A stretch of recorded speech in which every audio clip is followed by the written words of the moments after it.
కార్యక్రమం అంతట్లో మంచి వాతావరణంతో ఈ మాటలు నేర్చుకునే అవకాశం ఇచ్చినందుకు వందనాలు తండ్రి.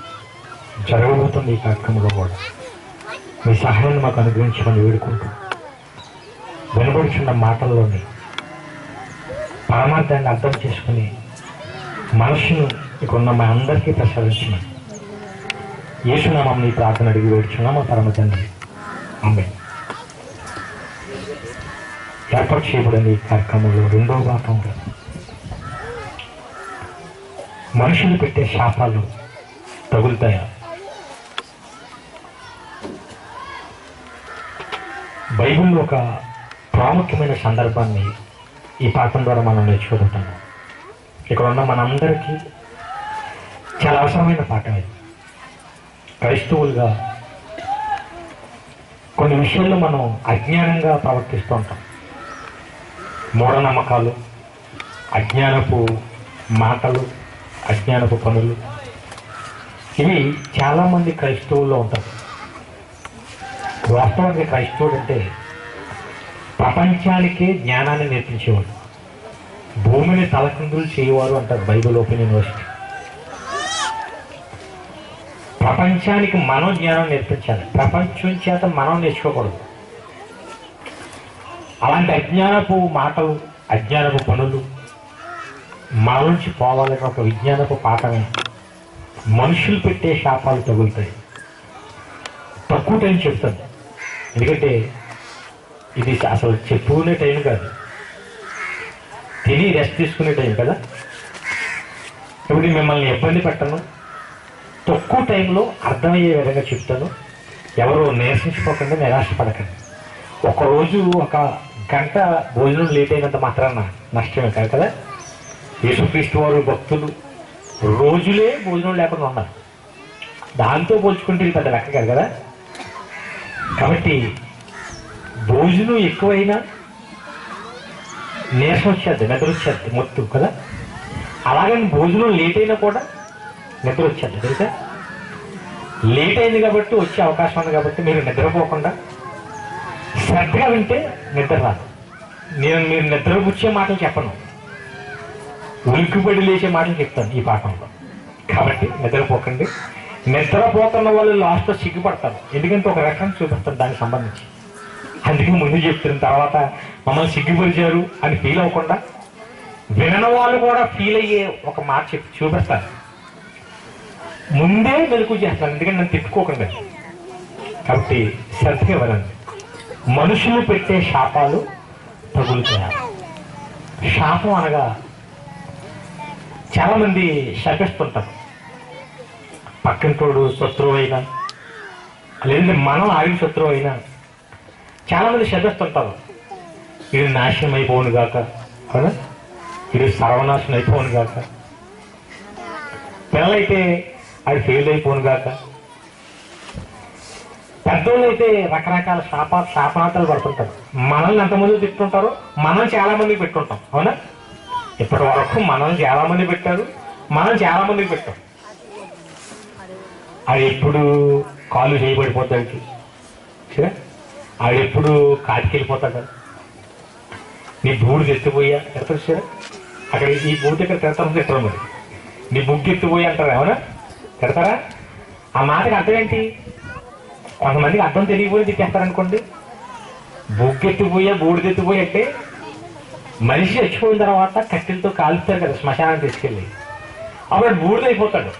అప్పుడు ఆ బూడిదని అలాగే ఎత్తటం అంటే టోటల్గా బూతి యొక్క అర్థం ఏంటి? ఆ శాపం యొక్క అర్థం వాడి చాలా కోరుకుంటున్నాం, అవునా. ఎప్పుడు వీడికి కాలు చేయబడిపోద్దు, ఎప్పుడు వీడికి మాట పడిపోద్దు, వీడు నోరెడిపోను, వీడు అన్నీ పోయి సరళ అరుక్కు తినేలాగా ఉండాలని, ఇలాగ ఎన్నో శాపనార్థాలు పడుతుంటాం మనుషులు. ఇవి మనుషులు శపిస్తారు, శపించినవి జరుగుతాయని నమ్ముతారు. అసలు ఈరోజు పక్కింటోళ్ళకి మనకి చాలా గొడవలు ఎందుకు జరుగుతాయో తెలుసా? ఈ శాపనార్థాలకు రియాక్ట్ అవ్వడం వల్లే. నీ పిల్లలు ఎప్పుడు నాశనం అయిపోతారో అన్నారనుకోండి పక్కింటోళ్ళు, నువ్వు నిద్రపోవు ఇంకా. నన్ను అంటేనావు కానీ నా పిల్లలు అంటావా? నీ పిల్లలు పోరా, నువ్వు పోవా అని మొదలు పరిస్థితి. అంటే ఆవిడ మీ పిల్లలు సర్వనాశనం అయిపోతారంటే నువ్వు నిజంగా ఆవిడ శాపనార్థం ఫలిస్తుందనే కదా రియాక్ట్. మా ఒక ఆవిడ గొడవ జరుగుతుంది మా ఇంటి దగ్గర, ఒక ఇద్దరికి. ఒక భర్త చనిపోయిన ఆవిడ, భర్త బ్రతుకున్న ఆవిడ. భర్త చనిపోయిన ఆవిడ భర్త బ్రతుకున్న ఆవిడ ఏమని తెలుసా, నువ్వు ఇప్పుడు నాలుగు అవుతావు అన్నంట. అంటే నువ్వు ఇప్పుడు నాలుగు వెళ్ళకుండా అయిపోతావు అన్నంట. ఈవిడ కుమిలి ఏడ్చేస్తుంది. ఆల్రెడీ భర్త ఉన్నాడు చనిపోలేటప్పటికి. నువ్వు నన్ను ఎంత మాట అంటావా, అంటే నేను కూడా నీలాగా అయిపోవాలా అని ఏడ్చేస్తుంది. ఎందుకు ఏడుస్తుంది అంత ఫీల్ అయ్యి అంటే ఆవిడ అన్న తగులుతుందనే కదా. ఎక్కువ మనలో జరిగే గొడవలన్నీ దీనికోసమే. ఇదిగో పలానా ఆవిడ నన్ను నాశనాన్ని కోరుకుంటుంది. ఆవిడ అందంటే అప్పుడప్పుడు కొంతమంది ఫిక్స్ అయిపోతుంటాం మనం, బాబు నువ్వు ఎవరి జోలికని వెళ్ళావు కానీ ఆవిడ జోలికి మాత్రం వెళ్ళకు. ఎందుకు ఆవిడ నోట్లో నోరట్టు ఎవరి నోరనే నెట్టుకెళ్ళి. ఎందుకు ఆవిడ అందంటే జరిగిపోద్ది. బాబు ఆవిడ నాలుగు మీద మర్చి ఉంటుంది, ఆవిడ ఏదన్నా అన్నాడంటే జరిగిపోద్ది. మొన్న అన్నాడు నన్ను, అలాగే వెళ్ళాను, అక్కడ బైక్ నుంచి పడిపోయాడు. ఎందుకు పడిపోయాను అనుకుంటున్నారు, ఆడ అన్నాడు. వచ్చి కూడా పెడతాను మళ్ళీ. నువ్వు అనుకున్నావు సాధించావా, జరిగిందా, సంతోషమేనా? అంటే మనుషులు శాపాలు పెడతారు, మనకి పెడతారు, మనం పెడతాం, పెట్టేవి జరుగుతున్నాయని నమ్ముతారు. అవునా? అందుకే గొడవ. ఇక కొంతమందికి మూఢనమ్మకాలు ఉంటాయి. పిల్లోడిని ఎవరైనా స్కూల్కి వెళ్ళిపోతే చావరా అందనుకోండి తల్లి, పక్కన ఉన్న ముసలావిడ ఏమైపోతే తెలుసా, అవ్వా చావమంటావా, పైన ఎవరుంటావు తెలుసా, తదాస్తు అవుతూ ఉంటారు. నువ్వు ఎప్పుడైతే చావరన్నావో ఆవిడ ఎందనుకో ఏమంటది, తదాస్తు అనగానే ఏమైపోద్ది, ఇప్పుడు చచ్చిపోతాను వెళ్తుంది. సరే అంటే మనం ఏదన్నా అంటే అది జరిగిపోద్దేమో అని భయపడుతుంటాం. కొంతమంది ఇంకా ముందుకెళ్ళిపోయి మనుషులు పెట్టే శాపాలే కాదు, మనుషులే పెట్టరు శాపాలు, జంతువులు పక్షులు ఇవి కూడా పెడతాయి అంటారు. నమ్ముతారు, తెలుసా మీకు? తెలుసు, నమ్ముతారు కూడా. మా ఇంటి దగ్గర ఒకడు జ్యోతిష్యం చెప్పించుకుంటున్నాడు. వాడు జ్యోతిష్యం చెబుతూ చేయి చూశాడు, మొహం చూశాడు, నీకు సంతానం లేదు నిజమేనా అన్నాడు. నిజంగా నీకు సంతానం లేదు, పిల్లలు పట్టలేదు అప్పటివరకు. వీడికి డౌట్ వచ్చేసింది, నిజమే మీరు చెప్పేది, నేను నాకు సంతానం లేదు. ఎంతైనా నీకు సంతానం ఎందుకు లేదు తెలుసా అని మొదలెట్టి, ఎందుకు లేదు అన్నాడంటే, మీ ఆవిడ నీకు పెళ్ళి అవ్వకముందు ఆడవాళ్ళకి ప్రతి నెలసరిలు వస్తాయి కదా, ఆ మెన్సెస్ టైంలో ఆవిడ ఏం చేసిందంటే ఆ క్లాత్ తీసుకెళ్ళి ఆ పెరట్లో పడేసింది. ఆ క్లాత్ పడేసిన చోట ఏముంది, నాగసర్పం ఉంది.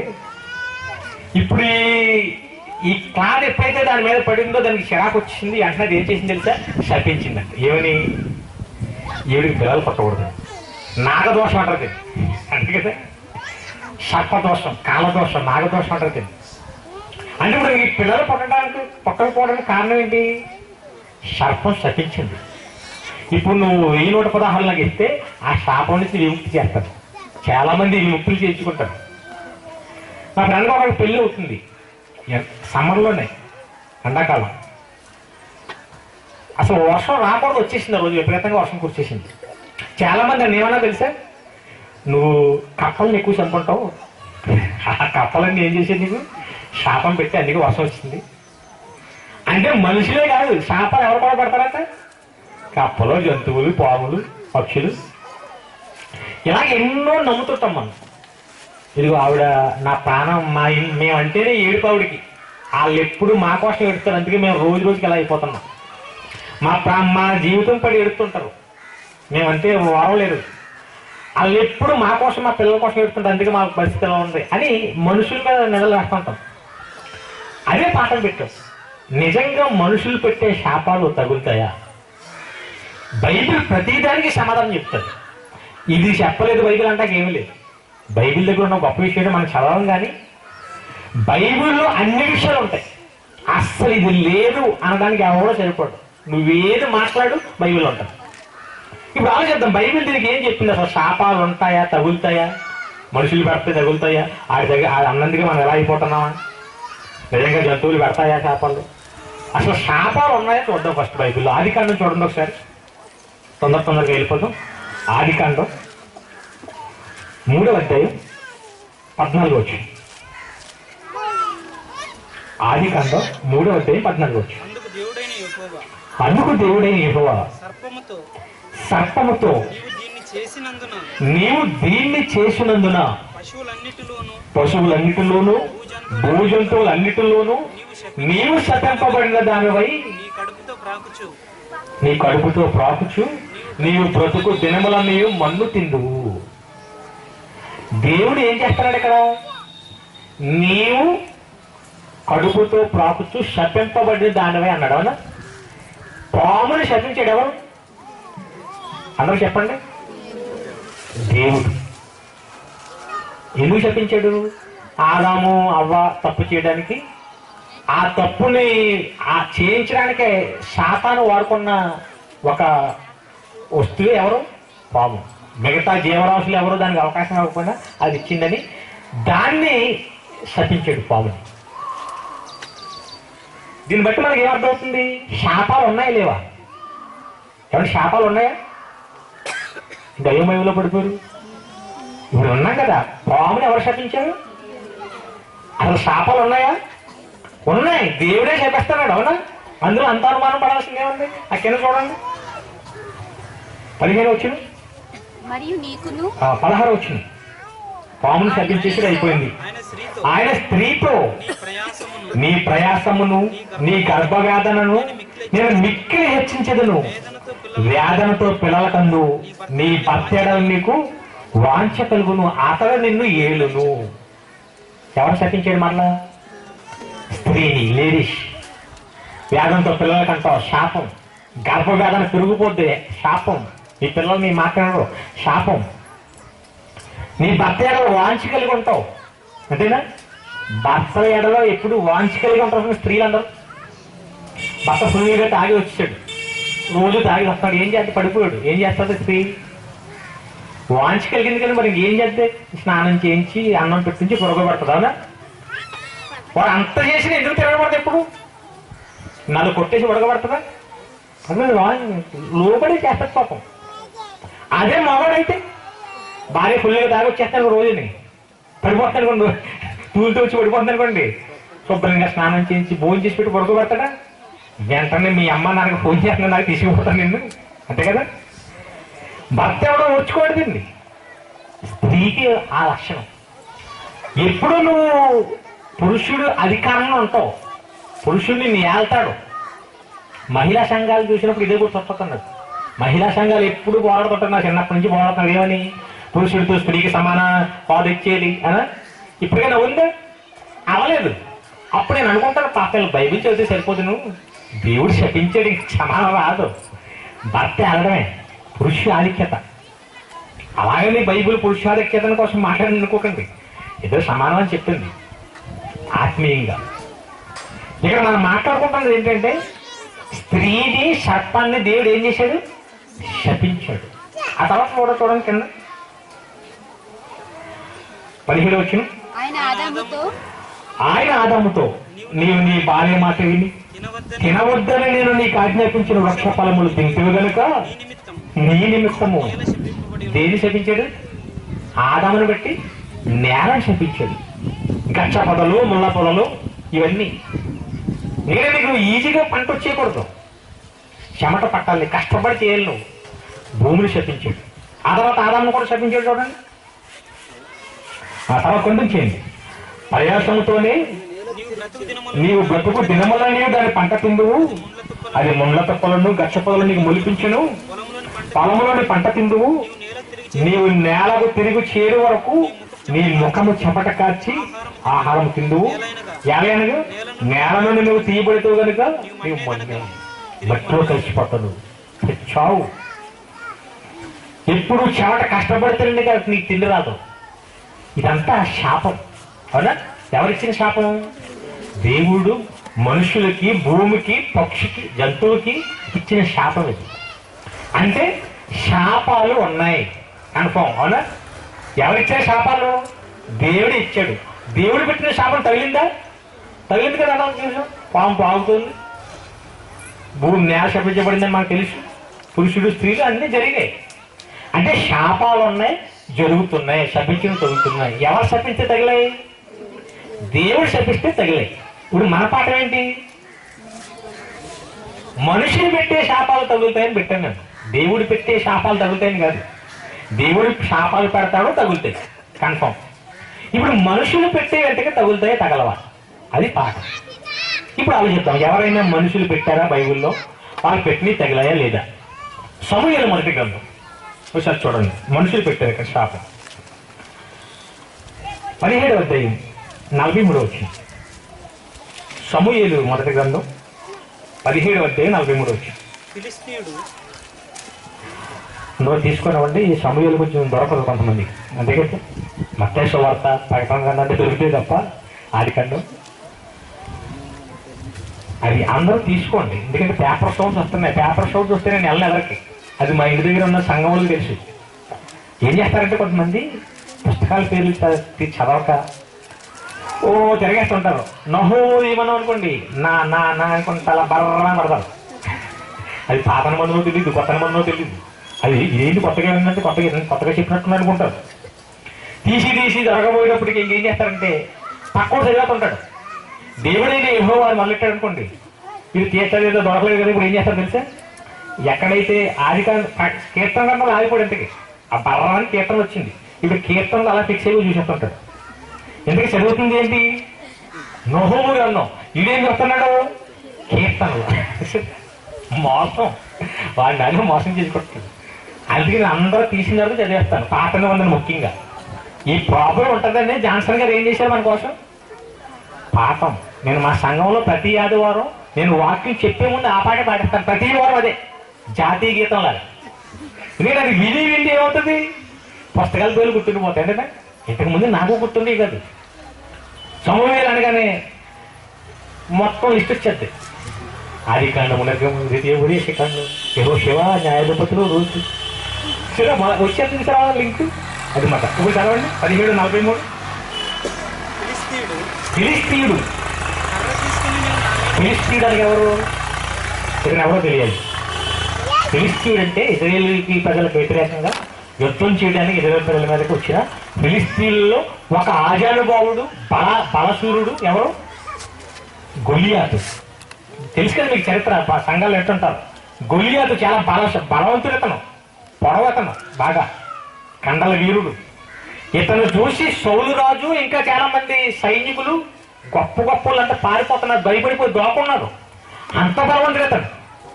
అలాంటి ఫిలిష్తీయుడి దగ్గరకు ఒకడు వచ్చాడు, ఎవరు, దావీదు. ఏమిటికి వచ్చాడు చూడండి, ఫిలిష్తీయుడు కర్ర తీసుకుని నీవు నా మీదకి వచ్చున్నావే, నేను కుక్కనా అని దావీదుతో చెప్పి, రాజులు పెద్ద యుద్ధ నైపుణ్యం కలిగిన సైనికులే దోకుంటుంటే చిన్న బొడ్డోడివి, అది చిన్న కర్ర తీసుకుని వచ్చేసావు దగ్గరికి, నేను ఈ కుక్కలా కనబడుతున్నానా అన్నాడు. అది అర్థం కదా అని ఊరుకోకుండా ఏం చేస్తున్నాడు, నేను కుక్కనని దావీదుతో చెప్పి ఆ ఫిలిష్తీయుడు దేవతల పేరట దావీదుని శపించేశాడు, శాపనార్థాలు పెట్టేశాడు. ఆ శాపనార్థాల కింద ఏమన్నాడు చూడండి, నా దగ్గరికి రా, నువ్వు ఈ రోజు నీ మాంసం ఆకాశ పక్షులకును భూముఖములకు ఇచ్చివేతనని మొత్తానికి 4 డైలాగ్స్ వదిలాడు. హీరో వచ్చినప్పుడు ఎలాంటి డైలాగ్స్ వదులుతాడు, అలా కూడా డైలాగ్స్ వదిలేసాడు, శపించేశాడు. నీ సాగు మూడింది ఈరోజు. మనుషులు పెట్టే శాపాలు తగులుతాయి అంటున్నాం కదా, ఇప్పుడు మనిషి శపించాడు అవునా, ఎవరు, గొలియాతు అనే మనిషి. ఆ శాపం తగిలిందా, కింద చదువుకుని వెళ్తే శాపం తగలలేదు, ఆరే చచ్చిపోయాడు. దావీదుని చంపుతారని శపించాడు, ఎవరు చచ్చిపోయారు, శపించిన గొలియాతే చచ్చిపోయాడు. అంటే మనుషులు పెట్టే శాపం తగిలితే ఎవరు తగిలిందా, తగలలేదు. మీరు అడిగిన దానికి సమాధానం చెప్తే తొందరగా అయిపోద్ది, లేదంటే లేట్ అవుతుంది. తగిలిందా, అది చూసారా తొందరగా అవ్వండి. ఇంకొక మనుషుడు కూడా చూడండి, కీర్తన గ్రంథం, క్షమించండి ద్వితీయోపదేశకాండం, దానికంటే ముందు ద్వితీయోపదేశకాండం 23వ అధ్యాయం 5వ వచనం.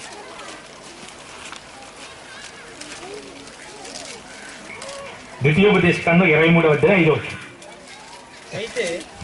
అయితే నీ దేవుడైన యెహోవా బిలాము మాట వినలేకుండెను, నీ దేవుడైన యెహోవా నిన్ను ప్రేమించను గనుక నీ దేవుడైన యెహోవా నీ నిమిత్తము ఆ శాపమును ఆశీర్వాదముగా చేసెను. బిలాం అనే ఒక పాప శపించాడు. భక్తుడు అంతే కదా, భక్తుడుగా ఉన్నాడు. ఎప్పుడైతే శపించాడో ఇశ్రాయేలు ప్రజలని, ఆ శాపం మారకుండా, శపింపబడకుండా వాళ్ళు ఇంకా దానికి రివర్స్లో డెవలప్ అవుతున్నారు, ఆశీర్వాదింపబడుతున్నారు. అంటే ఈ సందర్భాన్ని బట్టి మనకు ఏమర్థం చేసుకోవాలంటే, ఇక్కడ ఇతన్ని పెట్టిన శాపం కూడా ఏమవలేదు, తగలలేదు అంతే కదా. గొలియాతు పెట్టిన మనిషి పెట్టిన శాపము తగలలేదు, బిలాము పెట్టిన శాపము తగలలేదు. అంటే మనుషులు పెట్టే శాపాలు తగులుతున్నాయా, తగట్లేదు, శపిస్తున్నారు, తగలలేదు. అంటే ఈ రెండు రెఫరెన్స్లను బట్టి మనం కన్ఫర్మ్ అయిపోవచ్చు ఏమని, మనుషులు పెట్టే శాపాలు తగలవు అని కన్ఫర్మ్ అయిపోతే రెండు కోళ్ళు పప్పులో కాలేసినట్టే. ఇంకొక రెఫరెన్స్ కూడా చూద్దాం ఒకసారి, చూడండి బైబిల్లో రాజుల 2వ గ్రంథం. మరొక మనిషి శపిస్తున్నాడు. ఇందాక సమూయేలు చదివాను చూసారా, సమూయేలు తర్వాత ఉంటుంది రాజులు 2వ గ్రంథం 2వ అధ్యాయం 23వ. రాజులు 2వ గ్రంథం 2వ అధ్యాయం 23వ. అక్కడ నుండి అతడు బేతేలునకు ఎక్కి వెళ్ళాను. అక్కడ నుండి అతడు బేతేలునకు ఎక్కి వెళ్ళాను. ఎక్కడ నుండి ఎవరు ఇది తెలియాలి. మళ్ళీ బైబిల్ అంటే సందర్భం తెలియాలి కదా. ఎలీషా గారు ఒక ప్రదేశం నుండి ఇంకో ప్రదేశానికి వెళ్ళిపోతున్నాడు. ఆయన ప్రవక్త తెలుసు కదా ఎలీషా గారు. ఆయన వెళ్ళిపోతుంటే అతని దాకా అతను వెళ్ళిపోతుంటే కొంతమంది పిల్లలు, ఒక ఎంతమంది ఉన్నారు తెలియదు, ఎక్కువ మంది, ఒక 50-60 మంది 100 మందో తెలియదు. బాలురు పట్టణం నుండి వచ్చి ఎలీషా గారిని వెనకాల పడి ఏమంటారంట, బోడివాడ బోడివాడ బోడివాడ అంటారంట. ఎవరిని, ప్రవక్త అయింది ఎలీషా గారు. ఎవరు, పిల్లలు. అంటే హేళన చేస్తున్నారు అంతే కదా. బోడివాడ ఎక్కుపొమ్ము, బోడివాడ ఎక్కువ, అపహాస్యం, కామెడీ. వెంటనే ఎలీషా గారు ఏం చేశారు, అతడు వెనుకకి తిరిగి వారిని చూచి యెహోవా నామమును బట్టి వాడిని శపించాడు. ఎలీషా గారు దారంటే వెళ్ళిపోతుంటే పిల్ల వెనకపడి బోడివాడ బోడివాడ అంటే, బోడివాడ అంటే ఇవి ఎవరినంటాం, ఎలీషా గారు బట్టలు లేవనుకోకండి, తలతో జుట్లు లేదనుకుంటా సరిగా, అంటే బోడి హెడ్ అనుకుంటా, బట్టతలు అనుకుంటా. దీన్ని ఏమంటారు, చాలా మంది పిల్లలు బోడోడా బోడోడా అని పాపం అపహాస్యం చేశారట. మండిపోయింది దానికి. ఏమన్నా నిజంగా మన పిల్లలు కూడా చాలా మంది చేస్తుంటారు సరే, అది అలా చేయడం తప్పరైతే కింద ఏం జరిగిందో తెలియకుండా మనం అడుగుతుంది. ఎవరినైనా బోధకుల్ని కానీ నార్మల్ పర్సన్స్ని కానీ మన పిల్లలు అపహాస్యం చేస్తారనుకోండి, ఆడు ఏదో లోపం చూపించి, అది తప్పరైతే ఒక్కరు మాట్లాడలేదు, తప్ప కదా. కొంతమంది తప్పు కాదనుకుంటారండి, మీరు తప్పు అంటారు అయితే, ఇలా కొంతమంది తప్పు కాదు. ఎందుకంటే కొంతమంది పిల్లల చేతి అనిపిస్తారు తెలుసా. ఎవడైనా నల్లగా వచ్చాడు అనుకోండి ఇంటికి, రే మావిని కర్రోడండి కర్రోడండి కర్రోడండి, ఇప్పుడు ఎవరికో ఏదో లోపం ఉందనుకోండి, కుంటోడు వచ్చాడు కుంటోడని కుంటోడని. అది నిజంగా కామెడీగా మన పిల్లలకి అదంతా. అందుకే మీకు ఎలా తప్పు అనట్లేదు, పరమ తప్పు ఇది. నల్లగా అయినా తెల్లగా అయినా ఎలాగైనా ఎవరు పుట్టేస్తున్నారు, దేవుడే పుట్టేస్తున్నాడు. నాకు ఎటువులు ఊడిపోతుంది అనుకోండి, నేనేం చేసుకోను, నేనేం చేసానని. ఊడిపోతుందని బాధపడితే వస్తాయా, ఏం చేసి వస్తాయి, దేవుడు ఇచ్చాడు దేవుడు తీసుకున్నాడు అంటేనా పోతాయండి అనుకోలేదు. అది చెప్తుంది నాకు లేదు, ఎందుకు వచ్చింది బాధ, ఇది ఆడికిచ్చింది దేవుడే, నాకు ఇచ్చింది దేవుడే. ఈ విషయాల్లో అపహాస్యం చేయకూడదు ఎవరిని. సరదాగా మనం మాట్లాడుకుంటే పర్లేదు. కొంతమంది ఫ్రెండ్స్ మనం ఏమన్నా ఏమనుకోరు, సరదాగా అన్నప్పుడు పొట్టోడు అంటాం, అవునా, తప్పలేదు. కావాలని బాధపడుతున్న అపహాస్యం చేసావనుకో, ఇది నేరమే. అలాగే ప్రవక్తని పిల్లలకి సరిగా తెలివి నేర్పక, పిల్లల్ని సరిగా పెంచక, ఆ మూర్ఖంతా పిల్లలు ఏం చేస్తున్నారు తెలుసా, ఆయన్ని అపహాస్యం చేస్తారు. అంటే శపించాడు, యెహోవా ఈయనని చంపే అని శపించాడు. అంటే ఏం జరిగింది కనుక చూడండి, యెహోవా నామం బట్టి వారిని శపించును. అప్పుడు 2 ఆడ ఎలుగుబంట్లు అడవిలో నుండి వచ్చి వారిలో 42 మందిని చీల్చేసింది. ఎంతమంది ఉన్నారో తెలియదు, మొత్తం 42 మాత్రం చంపేసాయి. శాపం ఏమైంది, తగిలింది కదా. ఎవరు హెల్ప్ చేశారు, దేవుడే కదా. యెహోవా నామాన్ని బట్టి శపించాడు, తగిలేసింది. ఆ తల్లిదండ్రులు కొడుకోక అర్థం అవ్వాలి, నా పిల్లల్ని సరిగ్గా పెంచకపోవటం వల్ల ఈరోజు ఇలా ఏడుస్తున్నాను. అవునా, మీ పిల్లల విషయంలో జాగ్రత్త పడాలి. ఎలీషా గారు తప్పు కదా అక్కడ. అంటే మనుషులు పెట్టే శాపాలు తగులుతాయా, తగలవా? ఇప్పుడు తగిలింది కదా. ఎలీషా గారు ఎవరు? మనిషి కదా, మనిషి. తగిలే తగట్లేదా? మనుషులు పెట్టే శాపాలు తగులుతాయి, కాకపోతే అందరే తగలవు. అది అందరే తగలవు. ఎవరు తగులుతాయి? భక్తులు పెట్టే శాపాలు తగులుతాయి. ఒకవేళ భక్తులు కాని వాళ్ళు, మీరు భక్తులకి సరిగ్గా దేవుడు అంటే ఇష్టం లేదు, ఏదో నటించేస్తారు, మీ పక్కన వాళ్ళు అసలు దేవుడు అంటే ఇష్టం లేదు, మీరు పెట్టేస్తారు కొన్ని శాపాలు. మీరు పెట్టిన ఈ భక్తులు కాకుండా మీరు పెట్టిన శాపాలు వాళ్ళకి తగలవు, మీకు తగులుతాయి. చూడండి ఒకసారి సామెతల గ్రంథం, ఆ కీర్తన గ్రంథం 109వ అధ్యాయం 17 వచ్చింది. కీర్తన గ్రంథం 109వ అధ్యాయం 17 వచ్చింది. శపించుట వానికి ప్రీతి గనుక అంటే ఇష్టం. శపించటం చాలా మందికి ఇష్టమంట. ఉదయం లేచిన దగ్గర నుంచి పడిపోయిన వరకు శాపనార్థాలే చాలా మంది, అవునా? నూరు ఖాళీ ఉండదు. ఆ నాశనం పోవాలి, ఈ నాశనం పోవాలి అని నువ్వు శాపనార్థాలు పడతా చూసావు. నీకు ఇష్టం, శపించుట వారికి ఇష్టం కనుక అది వాని మీదకి వచ్చి అన్నది. చూడండి దేవుడు ఎలా పెట్టాడు. నువ్వు ఎవరినైతే చూసి నాశనం అయిపోవాలనుకుంటున్నావు, నువ్వు నాశనం అయిపోతుంటావు, నీకు తెలియదు విషయం. ఆ పక్కింటి ఆవిడ పిల్లలంతా ఫెయిల్ అయిపోవాలనుకుంటే నీ పిల్లలు సర్వనాశనం అయిపోతుంటారు. పక్కింటోడు కూడుకు లేకుండా ఉండాలి, తిండి లేకుండా ఉండాలంటే నీవు అయిపోతే పరిస్థితి. చూసారు దేవుడు ఎలా పెట్టాడు. నువ్వు భక్తుడు కాకుండా అనవసరంగా నువ్వు శాపాలు పడతానికి అందరికీ నీకే తెలియాల్సింది. చూసుకోండి, చాలా డేంజర్. ఇది మాటే కదా, గాలి పోతుంది అనుకోకండి, నీకు వస్తుంది అది. పక్కింటో పిల్లలు నువ్వు శపించేవా, నీ పిల్లలు తగ్గుతుంది. నీకు తెలియకుండా నీ పిల్లలే శపించుకుంటున్నావు. సరే, ఎంత భయంకరమో. ఇప్పుడు ఎవరిని శపించకండి. ఎవరు పెడితే శాపాలు తగులుతాయి? భక్తులు పెడితే ఎవరికి టార్గెట్ పెట్టారో తగులుతాయి. భక్తులు కానివారు పెడితే మనకి వచ్చేస్తాయి. భక్తులు కూడా అనవసరంగా శాపం పెట్టకూడదు. ఏదైనా కారణం ఉంటే తప్ప, సరైన కారణం ఉంటే తప్ప. ఎలీషా గారు శాపం పెట్టారంటే కారణం ఉంది, అవునా? భక్తులు దేవుడు శపించారంటే కారణం ఉంది. భక్తులు కూడా ఇష్టానుసారంగా శపిస్తే తగలదు, అతని మీదకి వచ్చేది. మరలా బిలాము భక్తుడే కదా, డబ్బుకి ఆశపడి శపించకూడని వాళ్ళు శపిస్తాకి వెళ్ళాడు. అయ్యిందా? అవలేదు, అతనే నాశనం అయ్యాడు. భక్తులు కారణం ఉండాలి. సామెతల గ్రంథం చూడండి, ఆ మాట కూడా చూద్దాం. ముందుకు వెళ్ళిపోదాం. సామెతల గ్రంథం 26వ అధ్యాయం 2వ వచనం. సామెతల గ్రంథం 26వ అధ్యాయం 2వ వచనం. హేతువు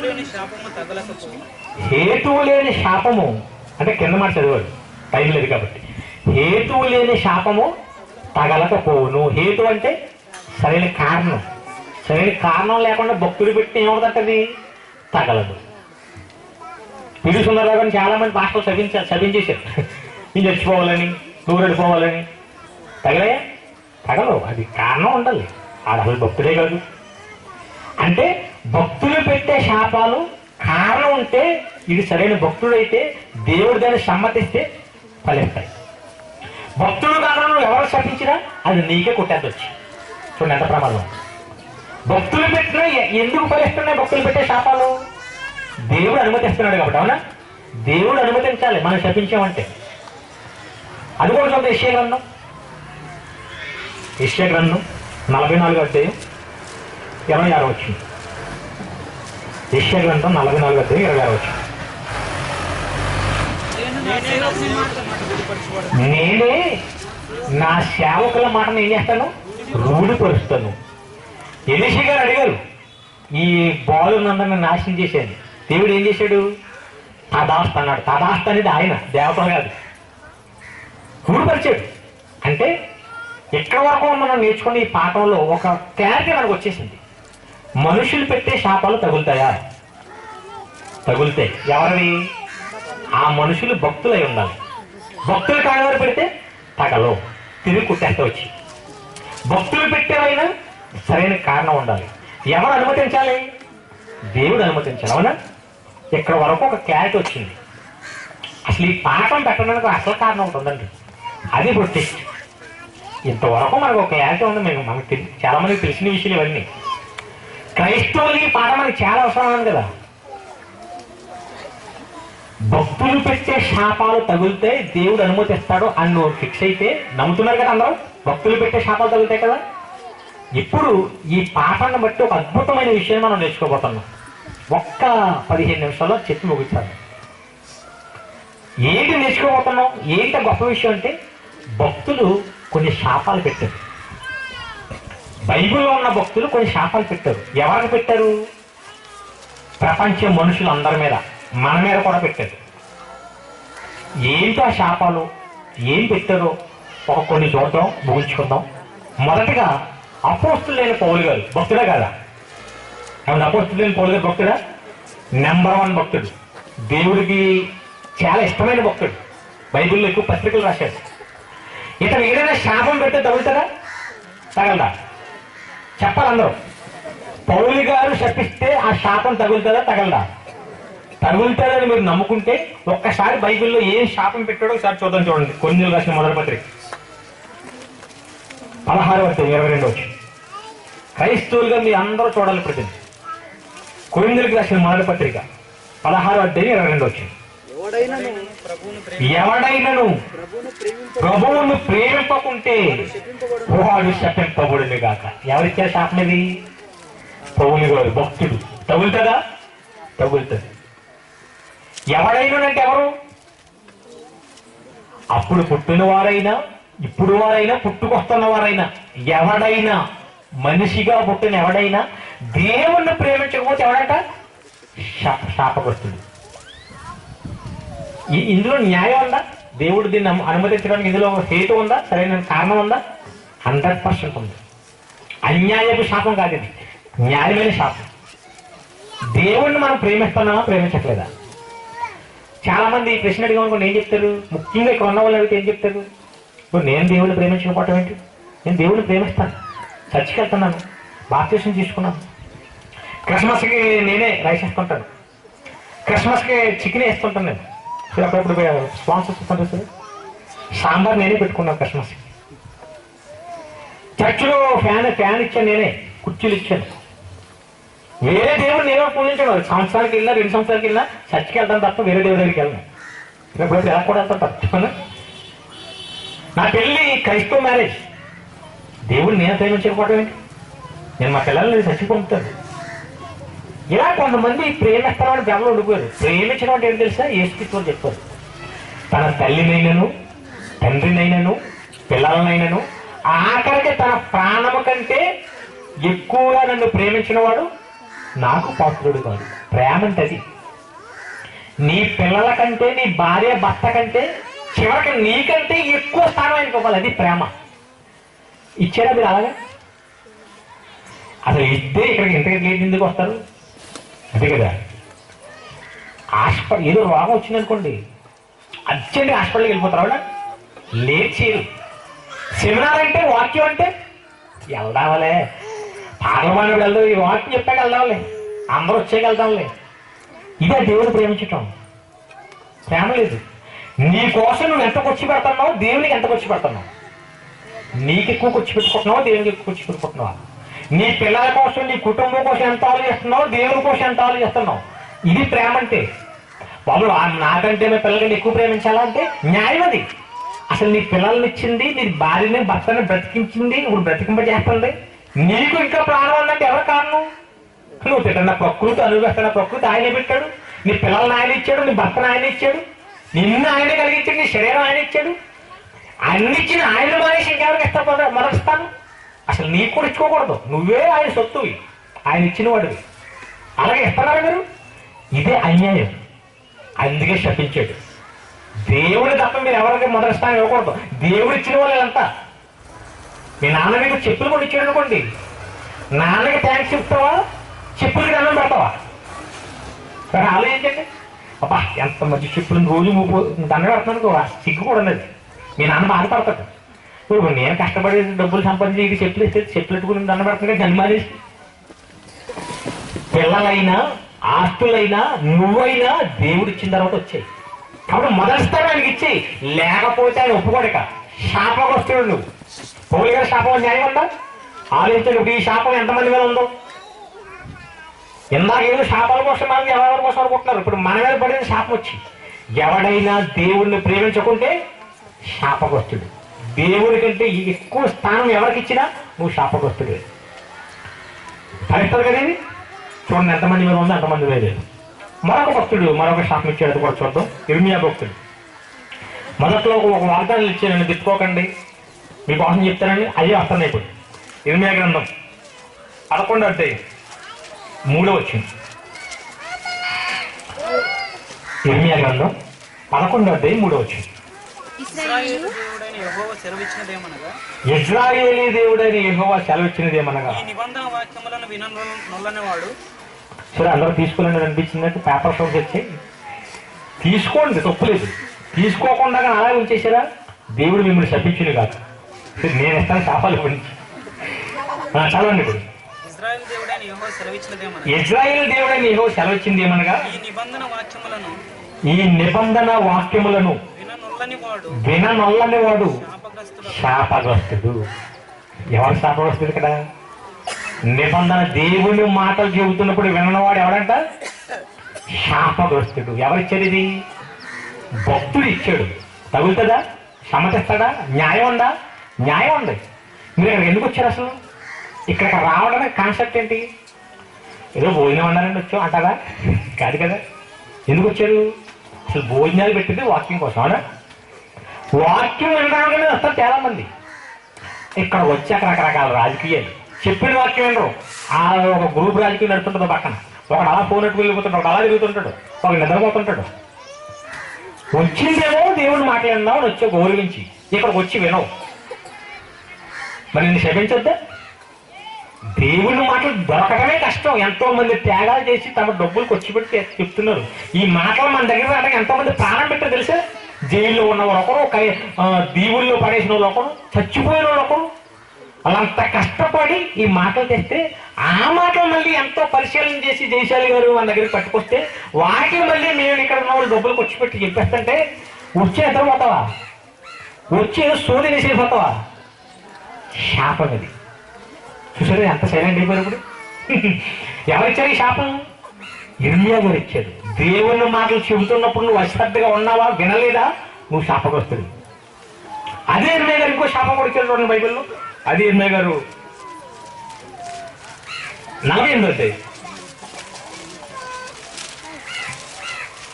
క్షమించండి, దాని తర్వాత దావీదు దగ్గరికి అయిపోతాం. 119వ కీర్తన. ఒక వేలు వెళ్దాం. 119వ కీర్తన. దావీదు గారు శాపముఖుడు. దావీదు గారు భక్తుడే కదా. కానీ దావీదు గారు భక్తుడే కదా, దేవునికి ఇష్టానుసారమైన మనుషుడు దావీదు అంటే, ఇష్టమైన భక్తుడు. ఆ దావీదు గారు ఓ శాపం ఇస్తాను చూడండి. 119వ అధ్యాయం 21వ వచనం. దేవుని వాక్యాలు నేను వినకుండా అశ్రద్ధ చేయనండి, విన్నానండి, వచ్చాను విన్నాను, కాబట్టి నాకు ఇర్మియా గారి శాపం తగలదు అనుకుంటే ఇప్పుడు దావీదు గారు మరొక శాపం ఇస్తారు చూడండి, చదవండి. గర్విష్ఠులను నువ్వు గద్దించుచున్నావు, నీ ఆజ్ఞలను విడిచి తిరుగువాడు శాపగ్రస్తుడు. విన్నావు కదా ఆజ్ఞలు, దేవుడు చెప్పిన మాటలు విన్నావు కదా, విన్న తర్వాత ఏం చేయాలి నువ్వు? అది అనుసరించాలి. మరి ఎందుకు విన్నావు? ఇంకా వచ్చి అన్నావు ఎందుకు? ఏదో నేర్పుతారు, దేవుడు ఏదో చెప్తాడు, అది సరి చేసుకుందాం చేద్దాం అనే కదా వచ్చావు. వినేసి వెళ్ళిపోయావు అనుకో, మరి నువ్వు నేను శపించొద్దా? వినటం చేయడానికి. బూతులు మాట్లాడకూడదని బైబిల్ చెప్పింది, దేవుడు చెప్పాడు, విన్నావు. ఇంటికి వెళ్ళి పక్కింటి వారితో గొడవ పెట్టుకుంటున్నావు, ఓ తిట్లు. మరి ఎందుకు విన్నావు, ఎందుకు వచ్చావు? అర్థమైందా? ఎగ్జాంపుల్ చెప్తున్నాను.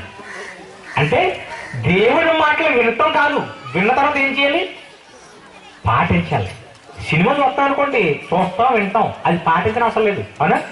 సినిమా ఏం పాటించడం అవసరం లేదు. దేవుని వాక్యం సినిమా లాంటిది కాదు, ఇది ఖచ్చితంగా పాటించవలసిన మాటలు. అందుకే విన్నప్పుడు కూడా చాలా శ్రద్ధగా వినాలి. అలాగే ఎవరైతే విని విడిచిపెట్టేస్తున్నాడో, పాటించట్లేదో, టైంకి రండి, దేవుని కోసం ఎక్కువ ఇవ్వండి, ఎక్కువ ఆలోచించండి, ఎక్కువ సమయం దేవుని కోసం ఖర్చు పెట్టండి, ఎన్ని చెప్తున్నా నువ్వు నీ జీవితం నీదే, నీ లేచి నీదే, నీ పెత్తనం నీదంటే శాపగ్రస్తుడు. ఎవరిచ్చారు? దేవుడు. ఇర్మియా గారు, దావీదు గారు ఇచ్చాడు. ఎవరు ఎన్ని శాపాలు చూసి మరొక మనం భక్తులు పెట్టినవి 3 చూసాం. మొదటిది పౌలు భక్తులు పెట్టింది ఏంటి? దేవుణ్ణి ప్రేమించకపోతే శాపగ్రస్తుడు. 2, దేవుని వాక్యం వినకపోతే చెప్తున్నప్పుడు ఎక్కడ పెట్టినా వెళ్ళకుండా అశ్రద్ధ చేసి వెళ్తానులే, తెలిసిపోదులే అని ఏదో చిన్న ప్రసంగికుడు వచ్చాడు, ఎవరో పొట్టోడు, ఆడేం చెప్తాడులే, ఇలా ఓవర్ యాక్టింగ్ చేసేవనుకో శాపగ్రస్తుడు. ఏమవుతుంది? ఎవరిచ్చారు అది? ఇర్మియా గారు ఇచ్చారు. 3వది విన్నదాన్ని ఏం చేయాలి? మళ్ళా పాటించాలి. అవునా? నెక్స్ట్ ఇంకొక శాపం వెళ్ళిపోతుంది. ఇర్మియా గ్రంథం ముగించేసుకుందాం. ఇంకా 48వ అధ్యాయం 10వ వచనం. యెహోవా కార్యమును ఇర్మియా గ్రంథం 48వ అధ్యాయం 10వ వచనం. యెహోవా కార్యమును ఇక్కడ చూడండి, మేము వింటున్నాం, దేవుడిని ప్రేమిస్తున్నాం, దేవుడు చెప్పిన మాట ప్రకారంగా బతుకుతున్నాం అని ప్రస్తుతం చెప్పిన శాపాలని మా మీద లేవనుకుంటే ఈ శాపం ఖచ్చితంగా మీలో చాలా మంది మీద వస్తుంది. చూడండి, యెహోవా కార్యములను అశ్రద్ధగా చేయవాడు శాపగ్రస్తుడు. ఇర్మియా గారు ఇచ్చేసాడు. నువ్వు చేస్తావు, డబ్బులు ఇస్తావు, చిన్నారులకు వస్తావు, మీటింగులకు వస్తావు, కానీ నీకంతా పథకం, నీకు నచ్చితే చేస్తావు, స్లో వింటా వస్తావు, అంతా లేటు. సరే, చేస్తే శ్రద్ధగా చెయ్యాలి, మనస్సు పూర్తిగా ఇష్టంతో ఆనందంతో చెయ్యాలి. విసుక్కుంటూ సొనుక్కుంటూ అతను నేను తినేస్తాను పట్టుకొని ఇది కాదు. అలా చేయకపోయినా పర్లేదు. అప్పుడు చేసేవాడికి ఎలా చేయాలి? శ్రద్ధగా చేయాలి, లేదంటే శాపగ్రస్తుడు. ఇది ఎవరిచ్చారు? ఇర్మియా గారు. భక్తులు ఎక్కడ చూసే శాపాలు. చివరికి ఇంకో శాపం కూడా చెప్తాను, ఎందుకంటే ఇక టైం లేదు కాబట్టి కట్ చేసేస్తాను. ఇంతకు మించి నేను ఎక్కువ టైం తీసుకున్నా మీరు నన్ను చేపిస్తారు, మీ మొగాలు చూస్తే అలా ఉన్నా, అంతే కదా. ఇంకో శాపం చేసి ముగించుకున్నా. గలతీయులకు రాసిన పత్రిక 1వ అధ్యాయం 8వ వచనం. గలతీయులకు రాసిన పత్రిక 1వ అధ్యాయం 8వ వచనం. మేము మీకు ప్రకటించిన సువార్త కాక మరి ఒక సువార్తను మేమైనా పరలోకం నుంచి వచ్చిన ఒక దోత అయినా మీకు ప్రకటిస్తే వారి శాపగ్రస్తుడు. తర్వాత కూడా చదవండి. ఇప్పుడు నేను ఇదివరకు చెప్పిన ప్రకారం ఇప్పుడును మళ్ళా చెప్తున్నాము, మీరు అంగీకరించిన సువార్త గాక మరి ఒకటి ఎవరైనా మీకు ప్రకటిస్తే శాపగ్రస్తుడు. చాలా మంది వచ్చేసారు శాపగ్రస్తుడు. ఇందులో మాలోంచి వెళ్ళిపోయిన వాళ్ళు వచ్చేసారు. మొత్తం సబ్జెక్టులే మార్చేస్తున్నారు. వాక్యం ఉన్నట్టుగా చెప్పాలి. ఇది దేవుడు మనిషి కోసం రాయించి ఇచ్చింది. దీనితో పరలోకం మీద ఆధారపడిన, స్వర్గ నరకాలు ఆధారపడిన, దీని మీద ఏలకాలం ఆడకూడదు. దీంతో నీకు వచ్చే డబ్బుల కోసం, నీకు వచ్చే పదవుల కోసం, హోదా కోసం నీ ఇష్టం వచ్చినట్టుగా తిప్పేసేవాడుకో శాపగ్రస్తుడివి. అవునా? వాక్యం ఎవడో తప్పుగా చెప్పకూడదు, మార్చకూడదు, అక్కడ కలపకూడదు, తీయకూడదు. అలాగే ఎవడైతే తప్పుగా చెబుతున్నాడో వాడికి నువ్వు సహకరించకూడదు. అంతేకాదు, మరి వాడితో సహకరిస్తే నువ్వు అందులో పోయినట్టే. దొంగ అబద్ధ బాధ, లేని బాధ చెప్పిన వారికి సహకరించినా నీకు కూడా ఈ శాపం దొరుకుతుంది. అవునా? వీళ్ళంతా శాపగ్రస్తులు. ఎన్ని శాపాలు చూసి ఇప్పుడు వరకు మనం ఒక 5 చూసాం కదా. దేవుని ప్రేమించకపోయినా శాపగ్రస్తుడే, భక్తుడు ఇచ్చేసాడు. దేవుడి కోసం చెప్తున్న మాట వినకపోయినా శాపగ్రస్తుడివే, విన్న వాటిని పాటించకపోయినా శాపగ్రస్తుడివే, పాటిస్తూ శ్రద్ధగా పాటించకపోయినా శాపగ్రస్తుడివే, వాక్యం తప్పుడు బోధ చేసిన సహకరించినా శాపగ్రస్తుడివే. ఏమండి, ఈ శాపం మన మీద ఉంటే మన పరిస్థితి ఏంటి? మనంతా బాగానే ఉన్నాం కదా. మరి నేను అశ్రద్ధగా దేవుని కార్యక్రమం చేసినా నేను అవ్వలేదు కదా. భక్తులు శాపం ఏం తగ్గలేదు కదా. నేను వింటలేదు, సరిగా నిద్రపోతున్నాను, నేను అనలేదు కదా అనుకుంటున్నాను. నువ్వు భక్తులు పెట్టే శాపం దేనికి పెట్టే తెలుసా? ప్రకటన గ్రంథం. ఈ శాపం ఎఫెక్ట్ ఏంటో చూద్దాం. ప్రకటన గ్రంథం 22వ అధ్యాయం 3వ వచనం. ప్రకటన గ్రంథం 22వ అధ్యాయం 3వ వచనం. ఇక మీదట శాపగ్రస్తమైన దేవియు దానిలో ఉండదు. దేనిలో? దేవుని రాజ్యంలో, పరలోక స్వర్గం. ఇందులో ఏముండదు? శాపగ్రస్తమైన దేవి ఉండదు. ఏది ఉంటుంది మరి? పవిత్రమైనది, పరిశుద్ధమైనది, నీతి ఉంటుంది అందులో. శాపగ్రస్తమైన ఉండదు. మరి శాపగ్రస్తం అంటే ఎక్కడికి వెళ్ళిపోతారు? చివరిగా మనం వాక్యపఠనం చేసుకున్నాం కదా, ఆ మాట చూద్దాం. మత్తయి సువార్త 20వ అధ్యాయం 41వ వచనం. ఎన్నోసార్లు చదివి ఉంటారు అది. ఇప్పుడు క్లారిటీ ఒక చూడండి మీకు. మత్తయి సువార్త 20వ అధ్యాయం 41వ వచనం. అప్పుడు ఆయన ఎడమ వైపున ఉన్నవారిని చూచి, శపింపబడిన వాళ్ళారా. ఎవరు శపించారు వాళ్ళని? ఇర్మియా గారు శపించారు, పౌలు గారు శపించారు, దావీదు గారు శపించారు. దావీదు గారు ఏం శపించారు? పౌలు గారు ఏం శపించారు? దేవుని కంటే ఎక్కువ ఎవరిని ప్రేమించినా, దేవుని ప్రేమించకపోతే నరకానికి పోతామని శపించారు. అది శాపం. కాళ్ళెడిపోను, చెవులెడిపోను, మట్టికెళ్ళిపోను, ఇక అది చిన్న చిన్న కష్టాలు. దేవుణ్ణి నువ్వు ప్రేమించలేదా? నరకం.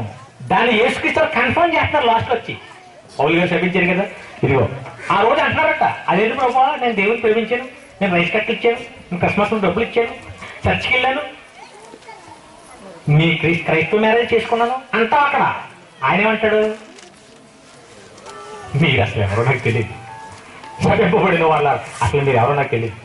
కింద ఏమన్నాడు చూడండి, శపింపబడిన వారు నన్ను విడిచి అపవాదికి వాని దూతలకు సిద్ధపరిచిన ఇతరులను కూడి నేను ఆకలి కొంటిని. అది నేను చాలా చెప్పాను ఇలా చేయమని, మీరు చేయలేదు.